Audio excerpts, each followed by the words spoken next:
ایران کی یورینیم افزودگی 60% سے 3.6% تک کم کرنے اور اسے 7 سال کے لیے معطل کرنے کی پیشکش، عرب سفارتکار کی اسرائیلی میڈیا سے گفتگو۔ اسرائیلی میڈیا کے مطابق عرب سفارتکار کا کہنا ہے کہ ایران نے معاہدے کا مجوزہ مسودہ امریکہ کو پیش کر دیا ہے۔ مسودے میں ایران نے مستقبل میں جوہری افزودگی 7 سال تک معطل رکھنے کی بھی پیشکش کی۔ ایران نے ملک میں موجودہ انتہائی افزودہ یورینیم بیرون ملک منتقل کرنے سے انکار کرتے ہوئے اسے ڈائلیوٹ کرنے کی پیشکش کی ہے۔ اسرائیلی میڈیا کے مطابق امریکہ ایرانی جوہری پروگرام 10 سال تک معطل کرنے اور موجودہ جوہری ذخیرہ بیرون ملک منتقلی کا مطالبہ کر رہا ہے۔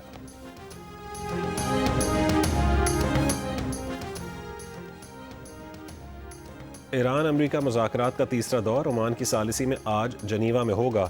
مذاکرات میں امریکہ کی نمائندگی صدر ٹرمپ کے خصوصی ایلچی اسٹیو وٹکوف اور جیرارڈ کشنر کریں گے۔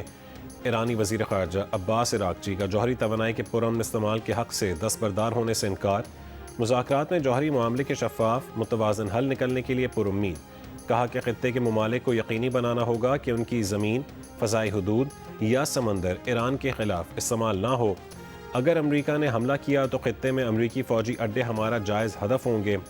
امریکی وزیر خارجہ مارکو روبیو نے کہا ہے کہ ایران جوہری پروگرام کی بحالی کی کوشش کر رہا ہے، تاہم اس وقت ایران عملی طور پر یورینیم افزودہ نہیں کر رہا۔ ایران کے پاس بیلسٹک میزائلوں کی بہت بڑی تعداد موجود ہے جو خطے میں امریکی مفادات کے لیے خطرہ ہے۔ ایران ایسے ہتھیار رکھتا ہے جو امریکہ پر حملے کے لیے بنائے گئے ہیں۔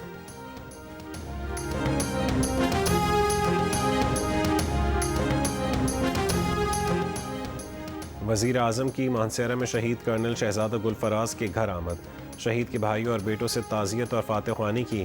وزیر اعظم شہباز شریف نے عزم کیا ہے کہ حکومت شہداء کے ورثاء کو کبھی اکیلا نہیں چھوڑے گی۔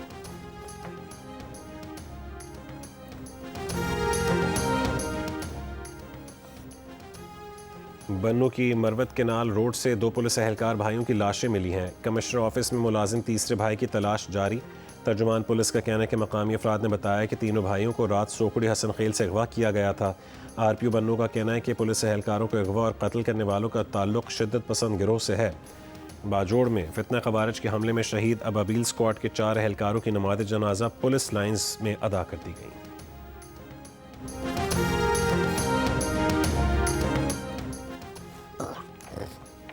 اسلام آباد ہائی کورٹ نے 190 ملین پاؤنڈ کیس میں بانی پی ٹی آئی اور بشرا بی بی کی سزا معطلی کی درخواستیں 11 مارچ کو مقرر کرنے کی ہدایت کر دی۔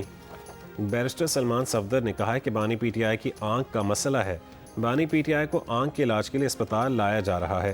1 سال سے سزا معطلی کی درخواست زیر التوا ہے۔ ہماری استدعا ہے کہ ہمارے کیسز سن لیں۔ درخواست جلد سماعت کے لیے مقرر کرنے کی متفرق درخواست پر چیف جسٹس سرفراز ڈوگر اور جسٹس اعظم خان نے سماعت کی۔ بانی پی ٹی آئی کے اسپتال منتقلی ممکن نہ ہونے اور علیمہ خان کے پارٹی لیڈرشپ پر غصے کی اندرونی کہانی سامنے آ گئی۔ پارٹی ذرائع کا کہنا ہے کہ بیرسٹر گوہر نے 14 فروری کو علیمہ خان سے جیل بھیجنے کے لیے 2 ڈاکٹرز کے نام مانگے۔ علیمہ خان نے ڈاکٹرز کو جیل بھیجنے کی مخالفت کی، بانی کو اسپتال منتقل کرنے پر زور دیا۔ بیرسٹر گوہر نے دوبارہ رابطہ کر کے علیمہ خان کو بتایا کہ حکومت بانی کو اسپتال منتقل کرنے پر راضی ہے۔ علیمہ خان نے قاسم زمان کو بھیجنے پر اعتراض کیا اور ڈاکٹر نوشروان برکی پر اصرار کرتی رہیں۔ علیمہ خان تمام معاملات سے آگاہ اور مرکزی قائدین سے رابطے میں تھیں۔ اسپیکر ایاز صادق اور محسن نقوی مسلسل پی ٹی آئی سے رابطے میں تھے۔ سہیل آفریدی بانی پی ٹی آئی کے علاج سے متعلق ذاتی طور پر اداروں سے رابطے میں تھے۔ گزشتہ روز علیمہ خان نے وفاقی وزیر داخلہ محسن نقوی سے رابطوں پر اعتماد میں نہ لینے اور بغیر بتائے فیصلے کرنے پر chairman P T I barrister Gohar پر برہمی کا اظہار کیا تھا۔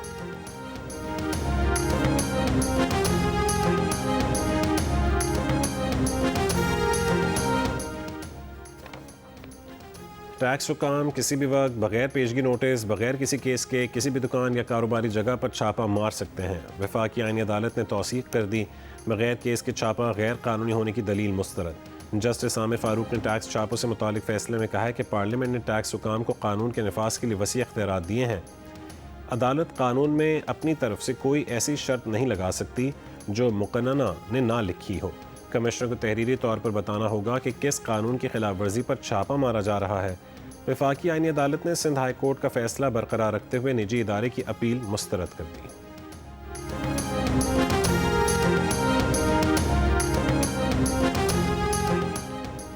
مصطفیٰ عامر قتل کیس میں ملزم ارمغان اور شیراز پر فرد جرم آئے، دونوں ملزمان کا صحت جرم سے انکار۔ استدعاء دہشت گردی عدالت کراچی نے ملزم شیراز کی درخواست ضمانت بھی مسترد کر دی۔ عدالت نے استغاثہ کے گواہان کو نوٹس کرتے ہوئے طلب کر لیا، سماعت 12 مارچ تک ملتوی۔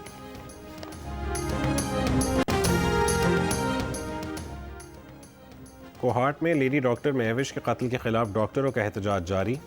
ینگ ڈاکٹرز ایسوسی ایشن کا 5ویں روز بھی او پی ڈیز کا بوائیکاٹ، صرف ایمرجنسی سروس مہیا کی جا رہی ہیں۔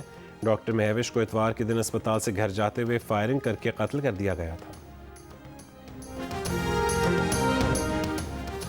کراچی میں رمضان میں گیسٹرو کے کیسز میں اضافہ، جناح اور سول اسپتال میں 7 روز میں گیسٹرو کے 700 سے زائد کیسز رپورٹ۔ اسپتال حکام کے مطابق مریض الٹیاں، موشن، بخار، معدے میں تکلیف اور تیزابیت کے ساتھ اسپتال آ رہے ہیں۔ طبی ماہرین کا کہنا ہے کہ افطار میں شہری تلی ہوئی اشیاء سے گریز کریں۔ افطار میں پکوڑے نہ ہوں تو پھر کیسا افطار؟ بچے بڑے ہر کوئی افطار میں پکوڑے کھانے کو ترجیح دیتے ہیں۔ تلی ہوئی اشیاء کو عروج مغلیہ دور میں ملا، جب شاہی دسترخوان پر مختلف ترکیبوں سے پکوڑے تیار کیے جانے لگے۔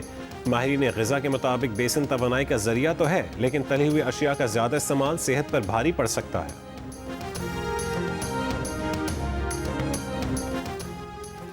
ایران اور امریکہ کے درمیان کشیدہ صورتحال، ڈچ ایئر لائن کا اسرائیل کے لیے پروازیں بند کرنے کا اعلان، کہا کہ 1 مارچ سے غیر معینہ مدت تک پروازیں بند رہیں گی۔ آسٹریلیا نے اسرائیل، لیبنان، اردن، قطر اور امارات سے اپنے شہری نکالنے کے لیے اقدامات شروع کر دیے۔ امریکہ نے 6 مزید F-22 طیارے مشرق وسطی روانہ کر دیے۔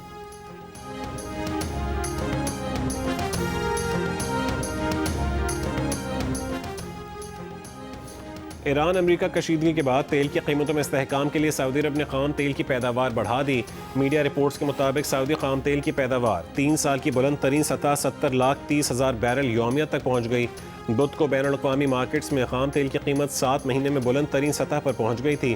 امریکہ کی طرف سے بھی تیل کی پیداوار میں اضافہ کر دیا گیا، جو قیمتوں میں استحکام کا باعث بن سکتا ہے۔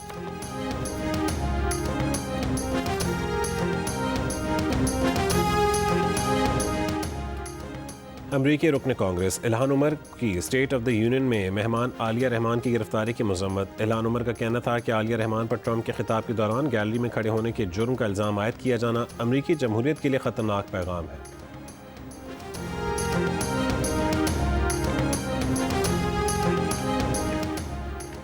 اور پاکستانی کھلاڑیوں کو ویزے نہ دیے تو عالمی سنوکر چیمپئن شپ کی میزبانی واپس لے لی جائے گی۔